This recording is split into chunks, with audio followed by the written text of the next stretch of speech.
En muy pocos días, Mauricio Macri tomó la decisión de marcar distancia con la Alianza de la Libertad Avanza y el PRO. El partido fundado por el expresidente se distanció hoy de Patricia Bullrich y afirmó que no se fusionará con la fuerza creada por Javier Milei. En medio de la crisis financiera y a solo 4 días del Pacto de Mayo, el gobierno intentará de todas formas evitar que esa ruptura se traslade al Congreso. Buenas noches, estas son las noticias a las 20:30. El PRO no se fusionará con la Libertad Avanza. Ese fue el mensaje de la Asamblea del PRO, en la que se definieron hoy nuevas autoridades, impulsadas por el expresidente Mauricio Macri. Allí quedó marginada la ministra de Seguridad, Patricia Bullrich. El diputado nacional Martín Yesa fue designado nuevo presidente de la Asamblea del PRO. Esta no es la mejor versión del PRO. Hay un PRO de primera generación que entiende que se necesita un proceso de renovación y hay otra parte que piensa que no y que nos tenemos que ir a fusionar ya con la Libertad Avanza. Continúa la búsqueda de Logan en Corrientes, nuevos allanamientos y peritajes. La Policía Federal y Gendarmería allanaron la casa que pertenece a Carlos Pérez y la funcionaria municipal Victoria Cailaba. También declaró durante más de 4 horas la prima de Logan, Camila, quien contradijo el testimonio de la tía que había hablado de un accidente. Cuando salió, dijo que ojalá encuentren al nene a 21 días de su desaparición. Frenan los aumentos por falta de consumo. El dólar se mantiene por arriba de los 1.400 pesos y en los comercios hay fuerte preocupación. Por temor a perder clientes, los comerciantes prefieren no subir los precios y mantener el nivel de ventas. Aseguran que en medio de la recesión económica, si aplican subas, el consumo sigue cayendo. La selección argentina se enfrentará a Ecuador por los cuartos de final de esta Copa América y lo hará nada más y nada menos que ahora, a las 10 de la noche, con formación confirmada. Lionel Scaloni ya tiene a sus 11, tiene a sus suplentes, todo a disposición y, como si fuera poco, con Lionel Messi como titular y capitán del equipo. Alerta por frío extremo en Capital Federal. Hoy se registraron 2,5 grados de temperatura mínima y hasta 3 grados bajo cero en los alrededores. Mañana continuarán descendiendo las marcas térmicas en todo el territorio nacional. Las heladas son el fenómeno estrella. Quédate que en un ratito te sigo contando.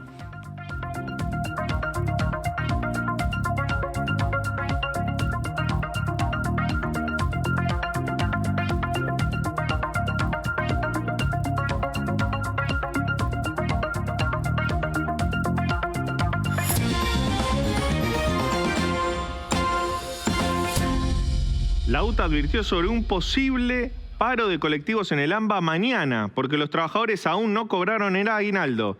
Estamos en vivo con Martín Buratti con más información. Martín, buenas noches, ¿cómo estás? Buenas noches, Leandro. Una sola palabra para definir lo que está pasando en este momento. Confusión. Y te voy a decir por qué. Durante el día ha habido un intercambio de mensajes entre la UTA, como vos lo decías. El gobierno nacional se ha sumado hace minutos. Y la verdad es que hay bastante desconcierto, no solo en los choferes, que todavía no tienen muy claro qué van a hacer mañana, sino también, obviamente, en los pasajeros, que no tienen ni idea de qué va a pasar mañana. Lo primero que ocurrió durante el día de hoy es el mensaje de la Unión Tranviarios Automotor, que informó a la comunidad a través de un comunicado que el servicio de pasajeros, por falta de pago de salarios, podría tener una abstención o retención de tareas en algunas de las líneas, las más afectadas por esta cuestión de sueldos, ¿no? Por la falta de pago de sueldos. Pero esto no es todo, porque hace instantes nada más acaba de llegar un mensaje también hacia la prensa de la Secretaría de Transporte que dice que los pagos de salarios son obligaciones de los empresarios con sus empleados y que no tienen obligación de pagar los subsidios en una fecha específica para que ellos puedan pagar los salarios. Sin embargo, aclaran, y este es un dato importante, que estos subsidios ya fueron depositados. Por lo tanto, lo que se traduce eso aquí es que los choferes a esta hora no saben qué van a hacer mañana. Los choferes están mirando la cuenta sueldo cada 5 minutos, Leandro, porque están pensando que en cualquier momento pueden llegar a cobrar. Básicamente esa es la situación ahora. Y es más o menos lo que nos trasladan a nosotros. Vos sabés que cuando yo como periodista le fui a preguntar a alguno de los choferes de aquí, sobre todo de esta línea, la 159, que es una de las que nos confirman tiene más problemas con los atrasos de sueldo, nos dicen, como periodista no nos quieren hablar o nos dicen que mañana en principio habría servicio. Pero si voy como pasajero, me dicen, me ratifican que tienen este problema de sueldos y que mañana van a ver si recibieron el sueldo o parte del sueldo o hay una promesa de recibirla en las próximas horas, puede que esta medida no se materialice. Pero en el medio obviamente quedan los pasajeros que mañana no tienen ni idea de lo que puede llegar a pasar. Incertidumbre total justamente para los trabajadores que no saben lo que sucederá mañana, como decías, Martín. Muchas gracias y si surge información de último momento nos volvemos a comunicar. Gracias. Hasta luego. El PRO llamó esta mañana a una asamblea con dirigentes para definir las nuevas autoridades partidarias. La reunión culminó con un documento donde manifestaron que no se fusionarán con La Libertad Avanza. La reunión se llevó a cabo en el Hotel Abasto, donde participaron delegados de todo el país. En ese encuentro, el grupo de Patricia Bullrich se retiró y de inmediato lanzaron un comunicado marcando sus diferencias. El encuentro culminó con la designación de Martín Yesa, exintendente de Pinamar y actual diputado de la Nación, como nuevo presidente de esa asamblea. Finalmente, la votación determinó que no habrá cualquier tipo de fusión con La Libertad Avanza. Esta no es la mejor versión del PRO. Hay un PRO de primera generación que entiende que se necesita un proceso de renovación y hay otra parte que piensa que no y que nos tenemos que ir a fusionar ya con La Libertad Avanza. Lo importante cuando nosotros vamos a hablar del cambio, vos al PRO es verificable empíricamente, lo ves en las votaciones legislativas más sólido que al propio bloque de La Libertad Avanza, que no necesariamente ha votado todo lo que mandó La Libertad Avanza. ¿Cuál es el sentimiento de ustedes respecto de los que se fueron? No, que ojalá sigan, O sea, ojalá sigan y no se vayan del PRO. Eso serán cuestiones de las trampas legales, los vericuetos legales, pero no es la cuestión. Acá la presidenta provisional de la Asamblea ha proclamado a Patricia Bullrich como presidenta de la Asamblea en función del acuerdo celebrado en el mes de marzo y nosotros vamos a seguir acompañando el cambio. En la Asamblea Nacional del PRO, el sector que responde a Mauricio Macri dejó fuera de la conducción a Bullrich. Entre gritos y acusaciones, los dirigentes de la funcionaria de Milei se retiraron del lugar. Y Bullrich publicó una carta en sus redes sociales en la que dijo, entre otras cosas, por eso es que nos jugamos a tirar de este carro para adelante con decisión, con firmeza, para bajar la inflación, la inseguridad, el déficit, para combatir las corporaciones y las mafias. El debate que quiero dar en el PRO no es un debate de cargos, es mucho más profundo, es un debate de rumbo, dijo. No vamos a dar marcha atrás. Y cerró, no podemos quedarnos una vez más a mitad de camino. Por eso, yo me juego a fondo, como lo hice siempre y cuento con ustedes. Gracias, Patricia Bullrich, ministra de Seguridad de una Argentina que decidió ponerse de pie. Esa fue su firma. Detuvieron a un hombre armado a metros del acto de Javier Milei en San Juan.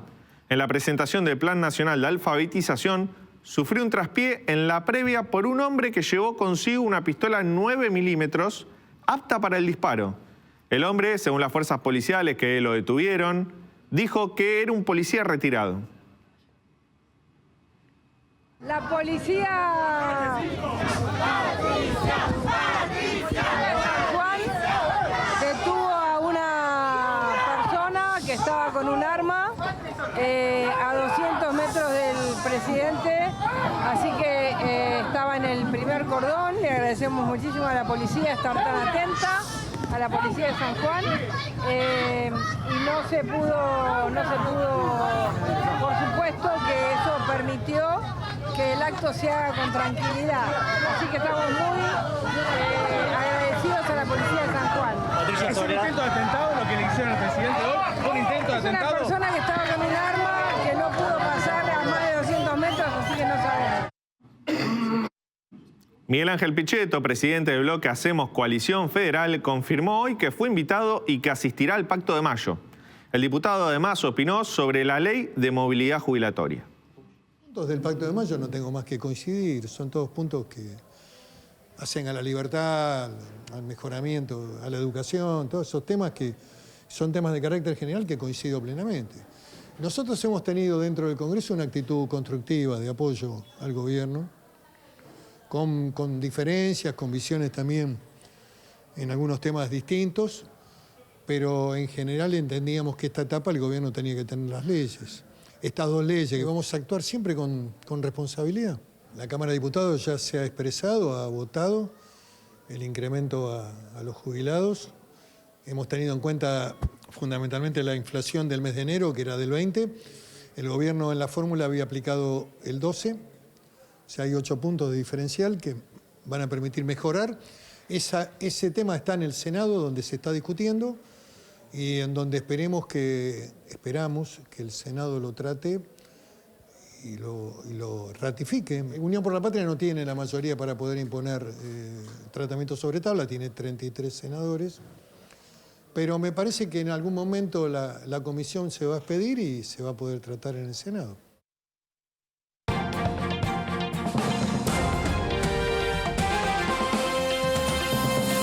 En un día con pocas operaciones cambiarias y financieras porque hubo feriado en los Estados Unidos, en Wall Street, por el Día de la Independencia de ese país, el dólar blue se mantuvo por encima de los 1.400 pesos, mientras los financieros permanecieron por debajo de esa barrera. 1.405 pesos cerró el blue en la punta vendedora, el MEP cerró en 1.395 pesos, con un aumento de 1%, y el contado con liquidación cerró en 1.398 pesos. Pero como te decía, se operaron menos los dólares financieros porque no hubo operaciones en Estados Unidos, que es la principal plaza financiera. ¿Cómo le fue a los activos financieros argentinos? Las acciones subieron 0,3%. Se ubicó el Merval en dólares en 1.153 dólares. El bono AL30D, que es un bono en dólares soberano, cayó 0,3%. Y el Riesgo País subió 2 puntos, ubicándose en 1.523 puntos. Esta no fue la única noticia importante, sino que también hoy el Banco Central divulgó el relevamiento de expectativas de mercados, que es los pronósticos que hacen las consultoras y los economistas sobre a cuánto estará la inflación y el dólar en los próximos meses y también a fin de año. Y aquí el dato importante es que la inflación de junio, la que vamos a conocer oficialmente la semana que viene, dio 5,2%, la de julio 4,8% y la inflación anual 138%. Hay otro dato que es fundamental. Para las consultoras, la inflación no va a seguir bajando. Es decir, se terminó el proceso de baja de inflación para el mercado. La inflación más baja fue la de mayo, según estas consultoras, cuando tuvimos 4,2%. Durante el resto del año vamos a tener una inflación superior. En noviembre y diciembre vamos a tener inflación de 4,4% y el resto de los meses va a estar por encima de esa cifra.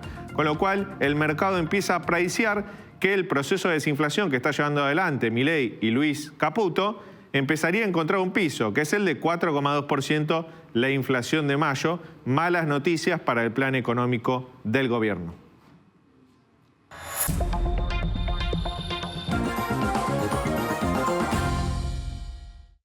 El Senado aprobó por 37 votos a favor y 31 votos en contra debatir el proyecto de movilidad jubilatoria con dictamen de comisión que sancionó diputados. En la próxima sesión lo tratará. La propuesta la hizo el senador radical Eduardo Vicchi, mientras que el kirchnerismo, en boca de José Mayans, quiso apurar el tratamiento de esta ley para este jueves. El titular del cuerpo, Bartolomé Abdala, no habilitó esa votación, ya que el tema había quedado saldado con el accional del radical Vicchi. El presidente Javier Milei presentó hoy públicamente el Plan Nacional de Alfabetización desde San Juan, con un acto realizado frente a la casa de Domingo Faustino Sarmiento, donde volvió a avalar a la ministra Sandra Petovelo. El mandatario detalló los lineamientos generales del programa, resaltó la figura de Sarmiento y anticipó que se evaluará a los docentes. Milei afirmó: quiero felicitar a nuestra ministra Sandra Petovelo, nuestra querida ministra de Capital Humano, por liderar esta batalla como tantas otras. Argentino combaten la pobreza cultural. Por una protesta no se colocarán stents ni se practicarán angioplastías por 2 días en el país. Será el 13 y el 14 de agosto, con el objetivo de llamar la atención sobre la crisis que puede enfrentar el país por la falta de insumos y de especialistas en este tipo de intervenciones. Hablamos con Alfredo Bravo, vicepresidente del Colegio Argentino de Cardioangiólogos Intervencionistas.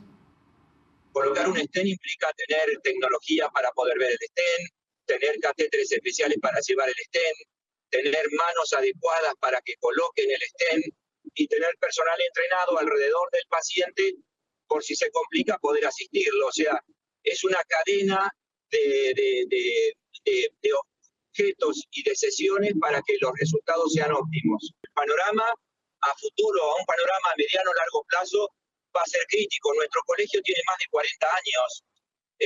Nosotros conocemos perfectamente cómo funciona esto y cómo se ha ido modernizando la especialidad, pero lo que creo que todavía la política de salud no lo termina de entender.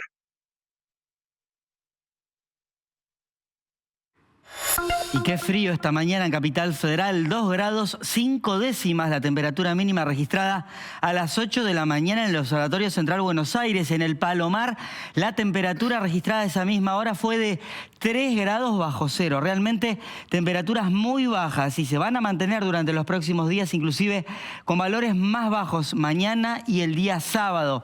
Se va a estar intensificando un centro de alta presión atmosférica sobre el norte de la provincia de Buenos Aires, Córdoba y el sur del litoral. Eso se combina con el aire muy seco, con mucha cantidad de horas sin luz, porque estamos en pleno invierno y eso significa enfriamiento de la superficie. La radiación sale hacia el espacio y eso significa que las mínimas se van a presentar muy bajas. Vean, en color azul las temperaturas mínimas pronosticadas para mañana.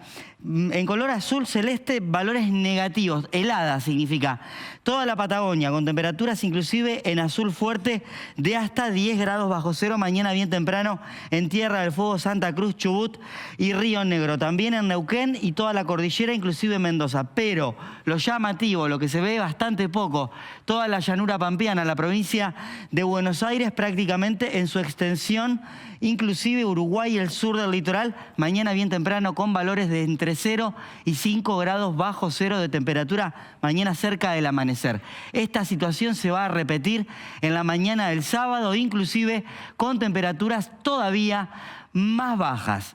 Y vamos a ver imágenes porque hubo nevadas en las últimas horas muy intensas en la cordillera de Chubut y también de Río Negro, tanto en San Carlos de Bariloche como en Esquel. Y ahí vemos una imagen bastante pintoresca de la Trochita, ese tren turístico que une Esquel con un parador rural a unos 15 kilómetros de la ciudad de Esquel, y vea la cantidad de nieve acumulada en un puente. Eso es un puente, un arroyo que pasa por abajo, más de 1 metro de nieve. Iba la Trochita sacando nieve por doquier a medida que avanzaba hacia su destino.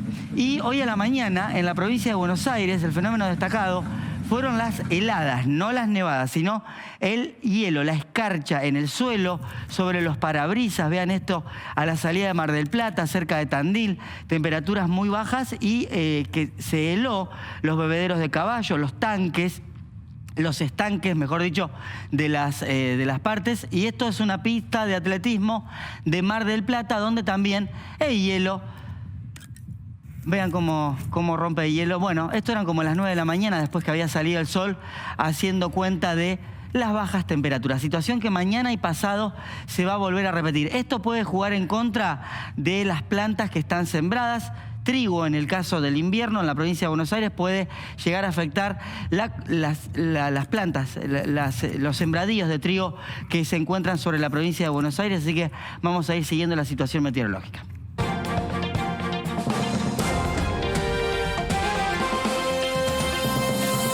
Falta muy poquito para que Argentina se enfrente a la selección de Ecuador y busque de esta manera estar entre los mejores 4 de esta Copa América, porque tiene ahí el partido. Hoy a las 10 de la noche se jugará el encuentro entre Ecuador y Argentina, cuartos de la Copa América, y ante la inminente chance de ganarle a este seleccionado, obviamente pasará a estar entre los mejores 4.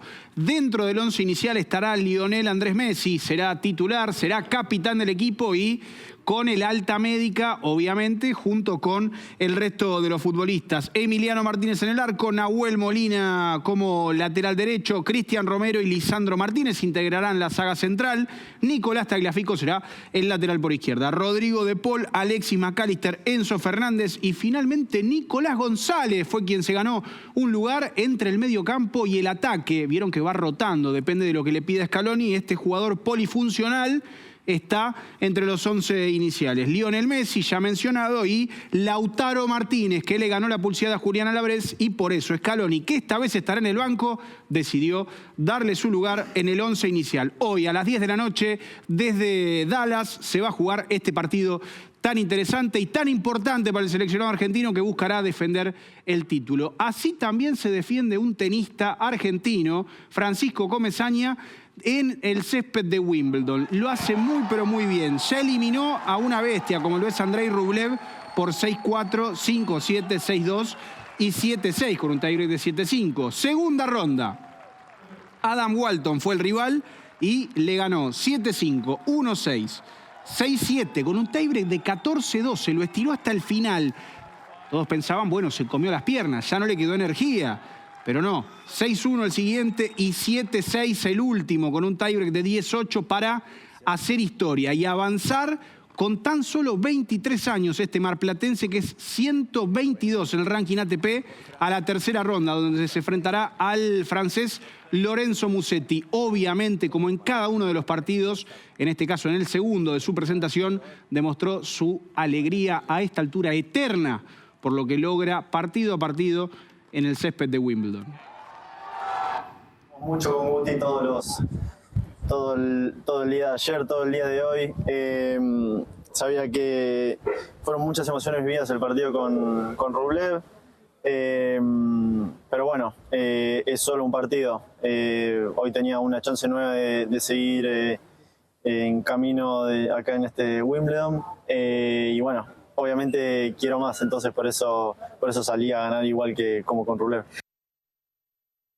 El dólar se mantiene por arriba de los 1.400 pesos y ya impactan los comercios. En los locales se frenan los aumentos por miedo a seguir perdiendo ventas. Los comerciantes aseguran que los márgenes de ganancias son cada vez más chicos. Los 1.400 pesos y ya comienza a impactar en los comercios. Ya sea en una carnicería, ferretería o casa de tecnología, se mira con atención, aunque hay una preocupación mayor: la recesión económica. ¿Preocupa con el tema de la importación y estos precios altos que el dólar se haya disparado a 1.400 pesos? No, prácticamente no. No hay un movimiento como en los primeros meses. Porque está la recesión en el medio, no te olvides. Claro. Si fuera por ahí normal, por ahí vendría un golpe. Pero ahora, como no hay venta, no matamos a la gente. ¿Te das cuenta? Entonces los precios son normales y justo tratamos de que sean lo menos posible, para que pueda rendirle y el cliente pueda seguir comprando. Pese a que los tendrías que subir. Sí, porque nosotros tenemos que vender. No creo que suba la carne, por lo menos la hacienda en pie. Nosotros estamos muy caros en comparación a la región. Teniendo en cuenta que nosotros tenemos un dólar de novillo, llamémosle, el dólar que se usa para la compra de hacienda, en 2.000 pesos el animal vivo, y la hacienda a nivel mundial se está pagando 1.650, 1.750. Entonces la carne no creo que suba. Si aumentamos los precios, se nos cae la venta. Y hoy necesitamos tener el flujo del efectivo del cliente para pagar los gastos fijos, que no es algo menor. La fuerte caída de ventas producto de la recesión es algo que se sostiene hace varios meses. Esto hace que los comerciantes reduzcan al mínimo su margen de ganancia. Desde diciembre no tocamos los precios, ajustes muy chiquitos en base a la suba del gasto fijo, o sea, a la luz, el agua, los gastos de los vehículos. Pero intentamos no subirlo para tener el flujo de gente. Es preferible achicar el margen de ganancia y con el volumen equiparar, ¿no?, la venta total, que tocar los precios y quedarte sin gente al mostrador. Lo que quedó muy alto en este momento por la importación son las maquinarias. Se venden, pero muy poco. En las casas de tecnología la situación es similar. Aunque trabajan con productos importados y los costos ya subieron, los aumentos por el momento son minúsculos para no perder ventas. Acá realmente sube entre un 20 y un 30% la mercadería que tendríamos que subirla.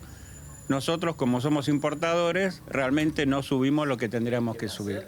La cosa es poder seguir vendiendo y como somos importadores, podemos seguir casi con los mismos precios. No los mismos, pero bueno, la idea es vender. Como está la situación económica, el tema es vender. Analizando la posibilidad que siga aumentando el dólar, este comerciante tiene una respuesta tajante. ¿Hasta dónde vos tenés margen para no aumentar? Y mucho margen ya no, porque uno tiene tantos gastos acá fijos con el local que ya llega un momento que sí o sí tenés que aumentar. Realmente ese es el tema. Entre remarcaciones que se quedan cortas y márgenes de ganancias que siguen bajando, en los comercios siguen muy de cerca el comportamiento del dólar. A 21 días de su desaparición no hay ni una pista sobre Loan. Nuevos allanamientos y peritaje de los teléfonos celulares de los implicados. Ese y otros temas te contamos en instantes cuando volvemos con más noticias a las 20:30.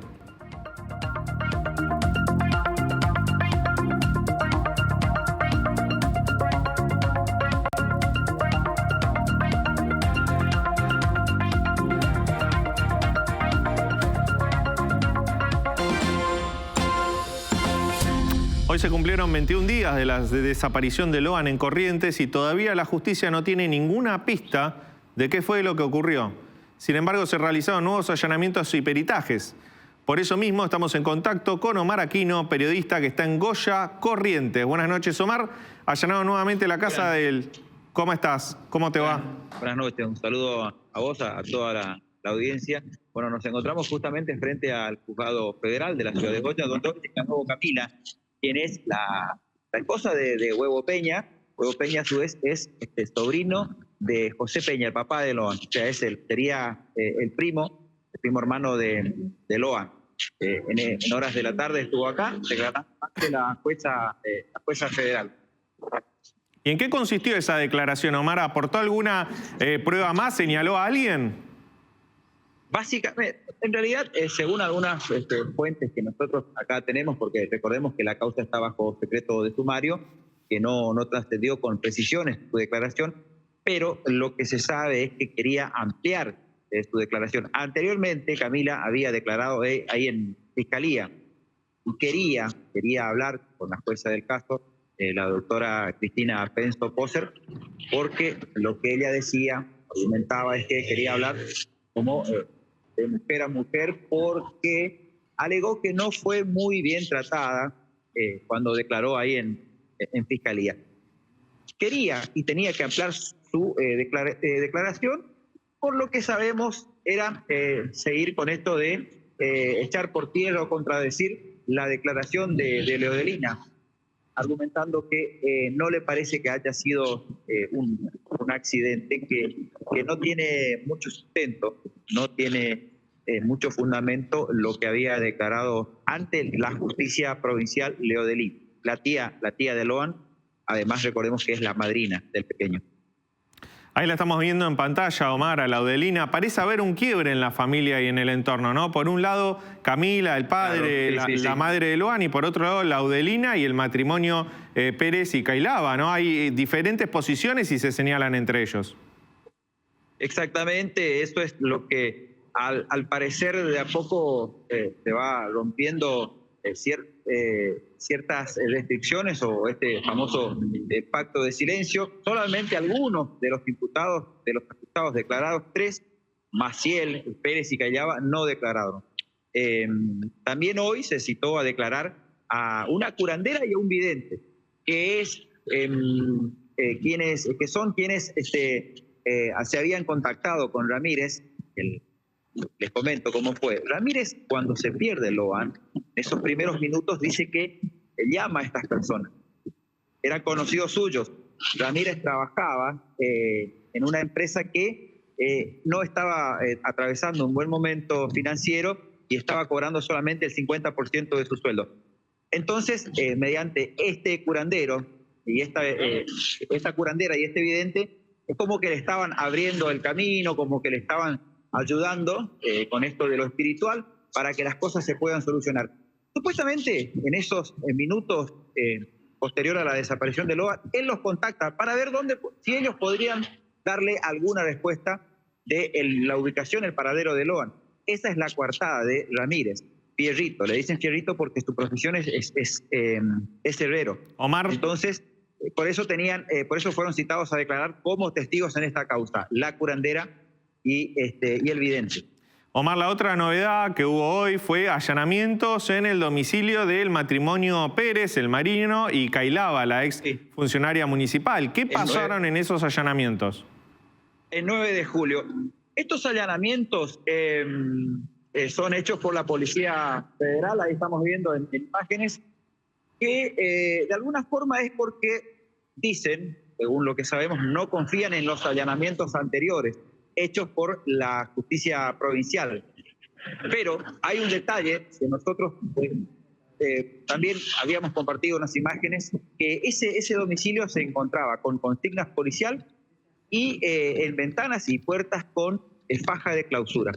Después volvimos nosotros a 9 de julio y nos encontramos con que no estaban esas fajas de clausura, no estaba más la consigna policial, y dentro de la casa se veía movimiento. O sea que no sé si tiene mucho sentido, 21 días después, porque al parecer en esa casa hubo movimientos, gente que salió, gente que entró, y yo no sé si cuánto puede sumar a la causa un lugar, una escena que posiblemente podría haber sido o podrían haber rastros de Loan, pero ese lugar está a esta altura, me parece, completamente contaminado, porque, como les repito, nosotros fuimos al lugar, pero nos encontramos que se levantó todas las fajas de clausura y la consigna policial. Omar, estamos viendo en pantalla el domicilio de este matrimonio, Pérez Cailaba, que están detenidos, que son uno de los investigados, y vemos que el domicilio hay una carpeta de cemento, exacto, estaba en obra, había una construcción.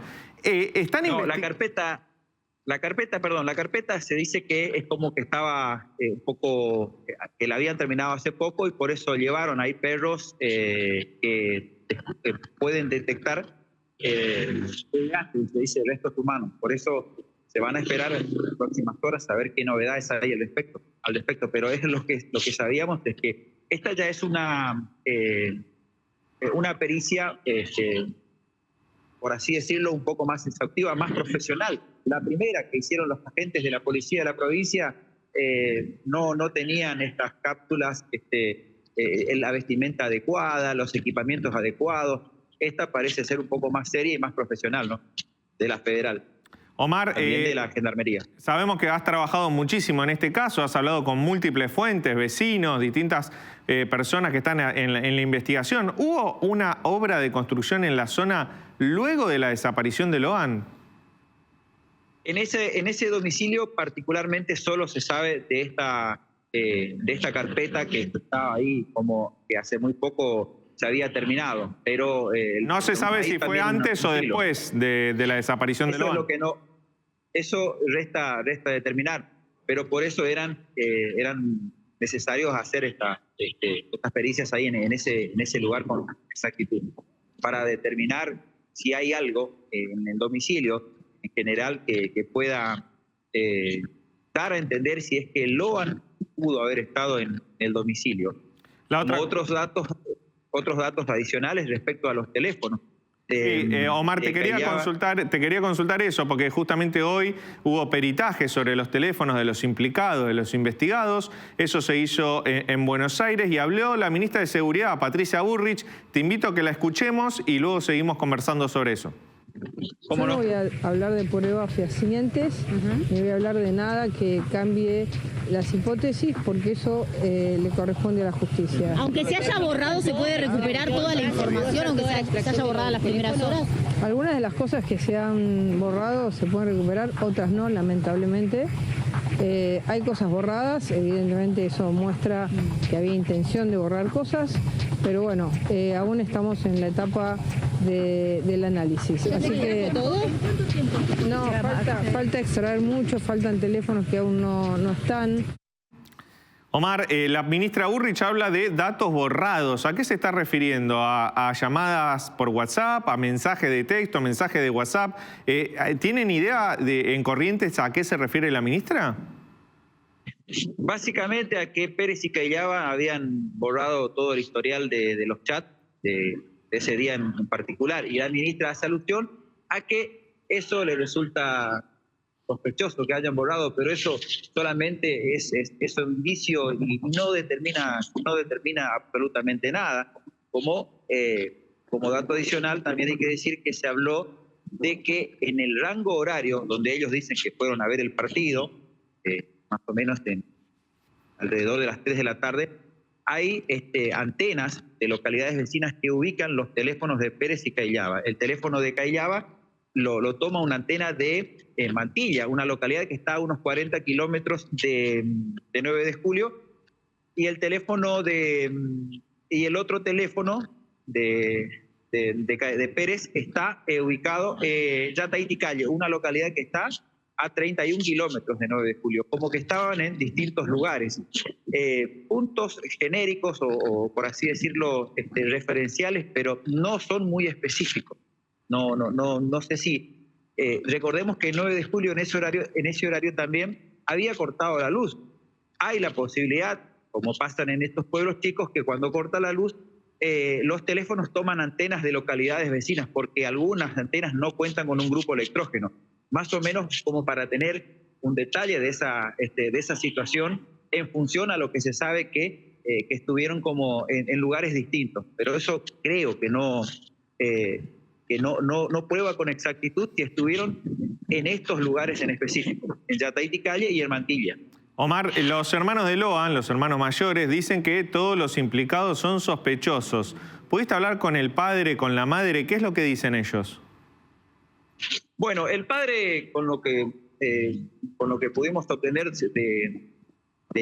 su testimonio, cuando pudimos hablar, está como muy sorprendido por toda esta situación, que nunca le habían pedido permiso para llevarse a Loan en ese paseo, en ese recorrido, y que a esta altura desconfían de todo. Y no descartan absolutamente nada, porque recordemos que hay familiares que están involucrados y bajo mucha sospecha. La principal es la tía de Loan, Leodelina, que bueno, ahora está en 9 de julio, lo podemos confirmar que está. Había versiones de que se encontraba en esquina, de donde es el abogado que la asistió cuando fueron a declarar a Corrientes Capital, pero esto está totalmente desmentido, y desde horas de la mañana nosotros ya teníamos el dato de que Leodelina está ahí en 9 de julio, donde hay en estos momentos un corte nuevamente de la ruta nacional que pasa por esa localidad, la 123, que anoche ya se hizo uno, y que bueno, los vecinos ya están como hartados y muy indignados por la falta de respuestas, y es como que no hay demasiados avances en la investigación, y es como que se está caminando en círculo, como dice una vieja frase, ¿no?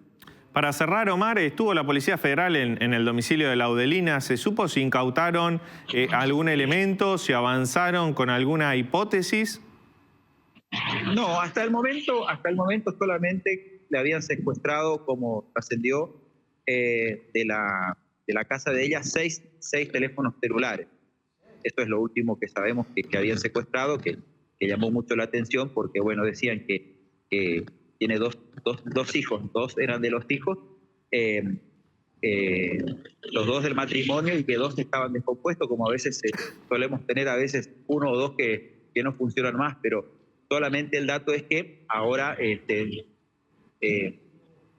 fueron solamente esos elementos secuestrados de la casa de Leodelina, los 6 celulares, y que tiene ahora, hoy por hoy también, frente a su domicilio, una consigna policial de la Policía Federal, porque había comentarios que querían ir los vecinos a buscar a Leodelina, a pedirle alguna explicación, porque todo el mundo, mejor dicho, todo el pueblo, todos dicen que Leodelina sabe mucho más de lo que dice, o de lo que expresó en esa declaración en la capital de la provincia. Omar, muchísimas gracias por tu excelente informe allí desde Goya, desde Corrientes, desde la sede del juzgado donde hoy declaró Camila, la prima de Logan. Te vamos a seguir convocando seguramente en los próximos días porque es un caso que trascendió la provincia y se convirtió en un caso nacional ya. Exactamente. Muchísimas gracias y bueno, a disposición. Buenas noches, muchas gracias. Gracias. Hasta el sábado se celebra la Semana de la Dulzura. A pesar de la crisis, esta semana se notó una suba de las ventas de chocolates, caramelos, bombones. ¿Qué es lo que se está vendiendo más? En estos días de bajas temperaturas, un chocolate o un dulce ayudan a elevar la temperatura corporal. En esta Semana de la Dulzura le da un toque extra, un condimento especial, endulzar el alma y además endulzar el bolsillo de los comerciantes. Por unos días, todos contentos y felices. Chocolates, alfajores, caramelos, todo vale a la hora de tener una atención con un ser querido. Los precios pueden resultar una desmotivación, pero en esta ocasión en especial, nada de eso importa. Al menos a los clientes del local Don Jaco, que está ubicado en la avenida Olazábal al 5334 del barrio porteño de Villa Urquiza. No hay que decepcionar, chicos, hay que gastarse la plata porque la Semana de la Dulzura es algo muy importante. Para las chicas, más para las chicas. Eso es lo que te iba a preguntar. No se ven los precios. La ocasión es especial, vale la pena. Vale la pena, vale la pena. Hay que mirar pero con los ojos tapados. Hay que ir a la caja y llevarse las cosas porque no hay que decepcionar, las chicas están esperando. Siempre es un detalle que queda bien. Unos chocolates, unas flores y va bien. Es para una chica con la que estoy saliendo, así que cumple. Para los comerciantes también es una buena oportunidad. Mejorar ventas en estos 7 días que van del 1 al 7 de julio. Alén, encargado del local, llama esta semana temporada alta y destaca las ventas online. La Semana de Dulzura es temporada alta para nosotros, al igual que todos los que venden algo dulce, por supuesto, y se nota mucho la diferencia en ventas con la semana pasada que todavía no había empezado. Este mes ya de por sí es bueno también porque el eslogan antes era Semana de Dulzura y hoy en día también se vende como el mes de la dulzura, por ende hay gente que lo estira hasta fin de mes, por suerte. El chocolate hoy en día es lo que predomina a la hora de hacer un regalo, cajitas de bombones, por supuesto, y alfajores también, porque hay muchos también alfajores en caja que queda lindo para hacer un regalito. Y recuerda que en la Semana de la Dulzura no solamente le puedes hacer un bien a alguien, sino también mejorarle el día. Señora, por la Semana de la Dulzura. Por la Semana de la Dulzura. ¿Mire? Un chocolate por un beso. Un chocolate por un beso. Está bien. ¿Por qué no? Muchísimas gracias. Gracias, que tengas un bello día y gracias por la dulzura.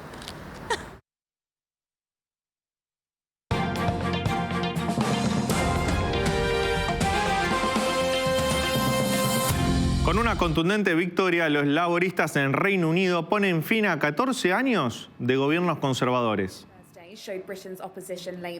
Keir Starmer será el próximo primer ministro de Gran Bretaña y su partido laborista está en condiciones de obtener una mayoría abrumadora en las elecciones parlamentarias. Según los bocas de urna, de hecho se está hablando en este momento que obtendrían 410 escaños en el Parlamento de 650 bancas, poniendo fin a 14 años de gobiernos liderados por los conservadores. 14 años que culminaron con el Brexit. Recordá, la salida de Reino Unido de la Unión Europea. Finalmente, los conservadores están pagando en las urnas esa política que mantuvieron durante una década y media. Se trata de una supermayoría para los laboristas que no se daba desde la elección a primer ministro de Tony Blair en 1995. De hecho, el nuevo primer ministro Starmer va a tener mucho poder para impulsar una nueva agenda de políticas en Reino Unido, seguramente mucho más progresista, mucho más enfocado en la salud y en la educación de lo que vimos en los últimos meses.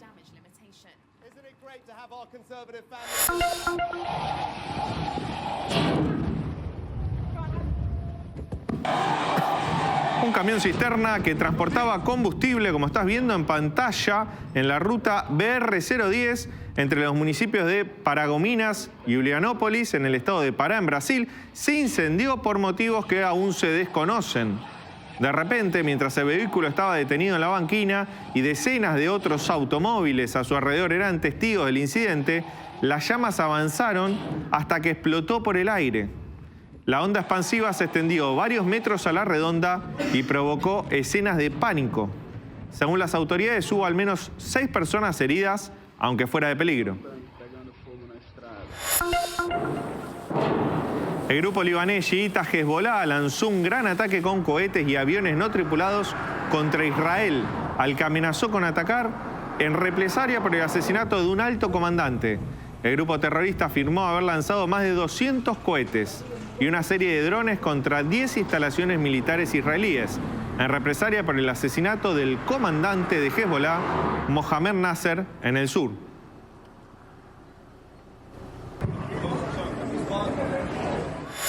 Y el huracán Beryl continúa su avance por la región del Caribe y lo hizo en Jamaica, donde lamentablemente se confirmaron 4 fallecidos. El oleaje alcanzó los 6 metros de altura. La velocidad del viento fue de 195 kilómetros por hora sostenido. Las ráfagas alcanzaron los 247, la presión en el ojo los 920 hectopascales. Su desplazamiento a 36 kilómetros por hora hacia el oeste-noroeste. Recordemos que Beryl alcanzó antes de ayer la máxima categoría en la escala Saffir-Simpson de categoría 5, superó los vientos de 250 kilómetros sostenidos y ahora va a pasar por una región marítima, oceánica, pero está en alerta. Quintana Roo en México está a la espera de la llegada de este huracán. Hay algo bueno, se está debilitando y se espera que mañana a las 2 de la tarde, hora local mexicana, llegue a unos 250 kilómetros al sur de Playa del Carmen, cerca de Tulum, como un huracán de categoría 2 bastante más debilitado de lo que está actualmente. Es una temporada muy activa en materia de tormentas tropicales. Estamos en una transición de fenómeno de El Niño hacia la Niña y cuando eso ocurre, normalmente la región del Caribe suele registrar un 30% más de cantidad de huracanes respecto de los que se registran en una temporada normal. En exactos 38 minutos, Argentina se enfrentará por la Copa América Ecuador por un pase a la semifinal del torneo. En instantes te contamos ese y otros temas en Noticias a las 20:30.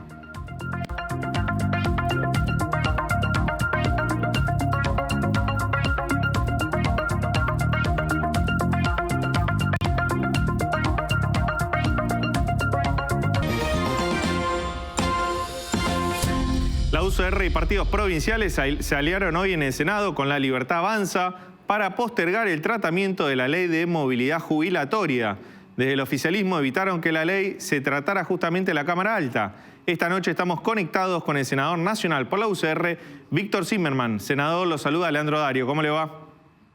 ¿Qué tal? Un gusto de saludarlo. ¿Cómo andan ustedes? Muy bien. ¿Por qué no se trató hoy la nueva ley de movilidad jubilatoria que ya tiene media sanción en diputados? Bueno, la ley no se trató hoy en el recinto, pero empezó su tratamiento ayer con un tratamiento de la Comisión de Trabajo y Previsión Social y de Presupuesto y Hacienda. Estuvimos más de 4 horas tratando en el orden del día 3 proyectos, la media sanción de diputados y 2 proyectos del senador Martín Lustó, que además es acompañado por otros senadores. Y después se pidieron poner a la vista un proyecto del senador Cuader y de la senadora Terenzi, que yo soy coautor.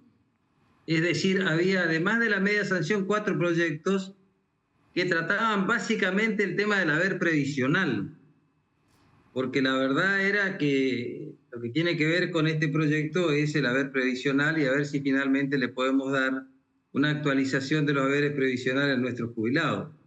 El proyecto de media sanción que viene de diputado tiene otros componentes, además del haber provisional, que es el ajuste mensual que propone a través del IPC, establece un aumento adicional en su artículo 2, que se harían todos los meses de marzo, establece también un incremento compensatorio, que obviamente compartimos, que tiene que ver con ese ajuste del mes de enero con respecto al índice de inflación, al que finalmente se ocupó para actualizar y hay una diferencia del 8,1%.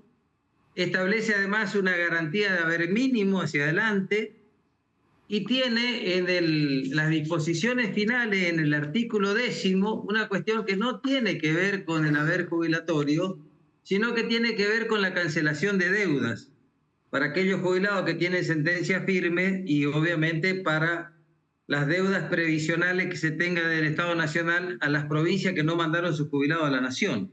Es decir, si vos ponés los 5 proyectos como estuvieron en el día de ayer durante más de 4 horas las 2 comisiones de reunión conjunta, no teníamos la suficiente información para saber cuál era la fórmula más correcta a aplicar si la de la media sanción o algunas que están en nuestros proyectos, de los cuales yo, por ejemplo, soy coautor firmante con la senadora Terenzi. Y acá yo quiero que vos me permitas hacer una pequeña observación y termino. Por ejemplo, en el proyecto del senador Lustó, que no tiene estos componentes que yo estaba hablando recién con respecto a la posibilidad de las otras actualizaciones que sí tiene el otro proyecto, establece mecanismos en la fórmula de actualización de los haberes jubilatorios que para mí es muy interesante y que en su fundamento establece la eliminación de los sesgos matemáticos. Es decir, vos de pronto si actualizás por IPC, que mide inflación, y si en algún momento tenés deflación, como está pasando en Paraguay, tendría una reducción de los haberes jubilatorios. O sea, es una fórmula que de alguna manera a mí me parece un tema interesante. Entonces, para analizar estos 5 proyectos que estaban en cuestión, nosotros acordamos en el día de ayer que se iban a invitar a funcionarios nacionales, que se iban a traer a expertos y que en un tiempo prudencial lo más rápido posible íbamos a sacar un dictamen y a partir de ahí íbamos a llevar al recinto el dictamen como corresponde para saber cuál es la mejor ley que tenemos que dictaminar en el Senado de la Nación. Ahora, senador, una consulta. Hay un proyecto concreto de movilidad jubilatoria, ya tiene media sanción. Si ustedes avanzan con otros proyectos, dejando ese de lado, el proceso legislativo va a ser más largo. Va a ser mucho más largo y no hay premura en la... ¿Cuál es el problema que sea largo el proceso legislativo? Cuando discutíamos la ley base, incentivos fiscales también nos decían que los procesos iban a ser más largos. No hay premura en la situación de los jubilados. Los jubilados hoy ganan, los jubilados hoy de la mínima ganan 285.000 pesos si le sumamos el bono. Si le sacamos el bono, que es absolutamente discrecional, son 215.000 pesos. ¿Cómo hacen para vivir, ¿cómo hacen para vivir mañana? Puede tener, y yo también tengo la misma urgencia y tengo la misma inquietud y la misma necesidad de darle respuesta a nuestros jubilados. Ahora, ¿usted sabe cuánto hace que está el proyecto de media sanción en la Cámara de Senadores? ¿Hace cuánto? Dígame. Hace muy pocos días. Entró a la Comisión de Laboral y de Legislación y a la Comisión de Presupuesto y Hacienda y no nos tomamos el tiempo en hacerlo en forma individual. Hicimos una reunión conjunta porque le queremos dar celeridad, pero queremos sacar el mejor proyecto y nosotros somos autores. Entonces yo quisiera que los senadores analicen el proyecto que yo soy cofirmante de actualización de los haberes previsionales y que me digan si están de acuerdo o no están de acuerdo. Y senador, si no están de acuerdo, ¿por qué no están de acuerdo? Senador, y si no, tendremos que modificar si es más beneficioso para los jubilados la media sanción de diputados. Y así también pasa con lo que planteó el senador Martín Lustó. Usted que conoce la posición de su bloque en la Cámara Alta, ¿cuáles son los tiempos que cree que tienen que darse para que los jubilados tengan esta ley? Lo más rápido posible. ¿Y pero cuándo sería eso? Que discutamos como corresponde. Mira, yo te voy a hacer una consulta entre vos y yo. Por ejemplo, en las disposiciones finales del proyecto de media sanción, el que vos me estás planteando, dicen el tema de las deudas con las provincias. Provincia es una de ellas. Y necesita los recursos cuanto antes, porque nos hace falta financiar el déficit previsional. Estamos muy escasos de recursos, con un alto porcentaje de pobreza. Por lo tanto, estamos más que interesados en analizar este proyecto y dictaminarlo. Ahora, ¿alguien me podía responder hoy en el recinto cuál es el estado de las auditorías que está haciendo el Gobierno Nacional a las 13 provincias que están en las condiciones similares a las nuestras y que los convenios se firman en forma individual en cada una de las provincias para ver los grados de avance? Nadie estaba en condiciones de tener información certera. Entonces lo que nosotros planteamos en el recinto de hoy, le pedimos al kirchnerismo que nos acompañen, es que saquemos un dictamen y pusimos a votación que en la próxima sesión, con dictamen o sin dictamen, que se trate el proyecto en la sesión. Nosotros le pedimos acompañamiento para tener los 2/3 para tratarlo sin dictamen. El kirchnerismo nos dijo que no. Por lo tanto, lo que se aprobó es que en la próxima sesión se va a tratar este proyecto con dictamen de comisión. Que creo que es lo correcto, porque hay que analizar suficientemente los proyectos de ley. Para eso estamos nosotros. Yo entiendo la celeridad, pero hace 2 semanas que está el proyecto en el Senado. ¿Y la próxima sesión, senador, sería la semana que viene o cuándo está prevista? Cuanto antes. Si fuese por mí, yo la haría la semana que viene. Pero tampoco la semana que viene va a poder llevar este proyecto porque primero tenemos que discutirlo en comisión. te lo termino de explicar.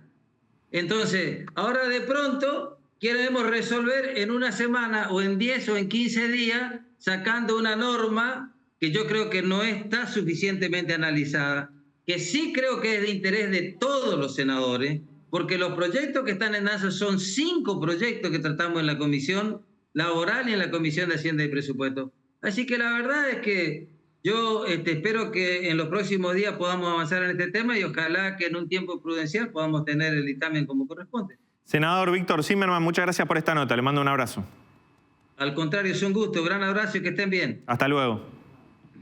El joven ajedrecista argentino Faustino Oro, un pequeño, sigue sorprendiendo al mundo del ajedrez. Juan Cruz, ¿qué hizo ahora, Faustino?